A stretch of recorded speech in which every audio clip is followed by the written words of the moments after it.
So let's make our next one. Get this covered up from flies.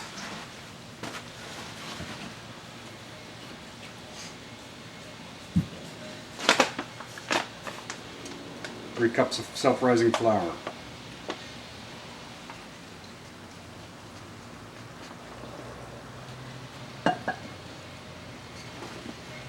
Another half cup, 3 cups. 3 tablespoons of sugar.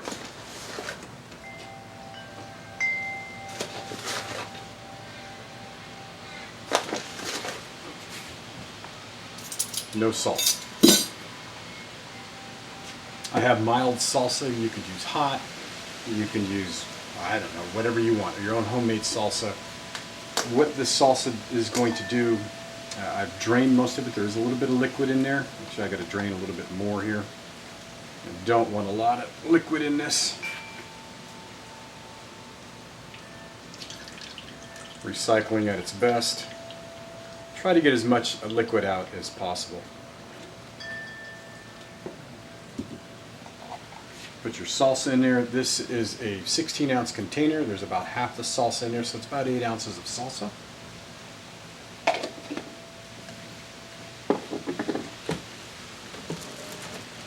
And then Asiago cheese. I typically will buy, this is 0.42 pounds, just under half a pound. I will put all of this in there, and plus some more. This is something I'm just going to break up into chunks. I don't want it real small.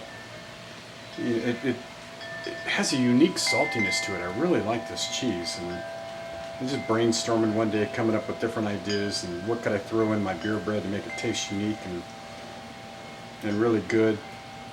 And I just came up with this combination, and it just knocks your socks off. You could add so many more things to it, I'm sure. And that's all part of the experience, is just trying different things. Don't get stuck on what you're supposed to do, what you have to do. Try different stuff. You'd be surprised what you might come up with. I mean, you know, most of my failures taste great. I mean, it's cooking outdoors. What do you want? So you can see I have maybe a quarter pound of Asiago cheese in there. It's all mixed up. I get another can of expensive beer. And I better mix this up first. I find it works better if I mix my dry ingredients up first. Yeah, could you add some cumin to this? Yeah, you probably could. You could probably, you know, you'd certainly make it hotter. There's just so many things you can do. Get our beer in there.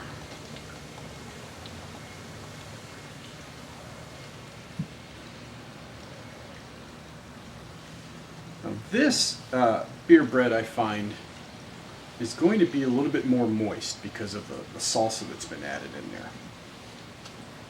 I thought that was kind of unique. I'm used to very coarse, dense beer bread.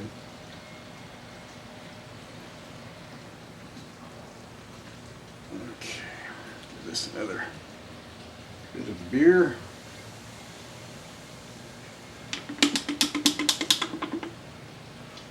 Don't drink Milwaukee, but I like to cook with it.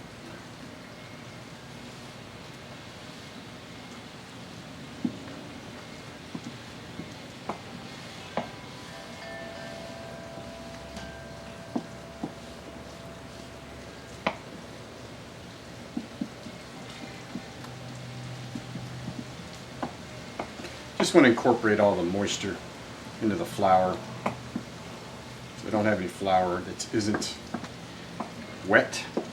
And this is really a moist beer bread.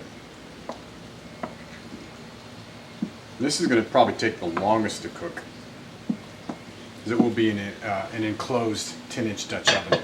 So I need to get that greased up.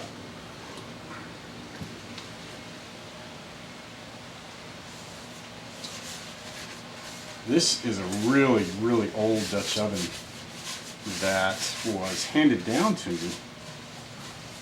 And I have yet to use it, so I'm looking forward to seeing how this thing works. I'm not sure if it's a Wagner or a Griswold or an off-brand of some sort,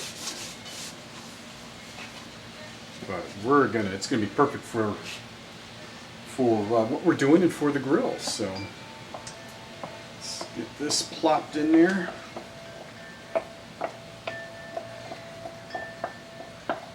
And this will be a loaf that's going to have less rise to it. So if you want a tall bread, you need to put it in a smaller container so that when it rises, instead of going out, it will go up. This one is going to go up a little bit, but it's going to be a more compact, dense loaf. I'm going to clean up a little bit here. We'll get back and we'll make our third beer bread, then we'll get them on the barbecue because it's getting real close to being hot enough to use.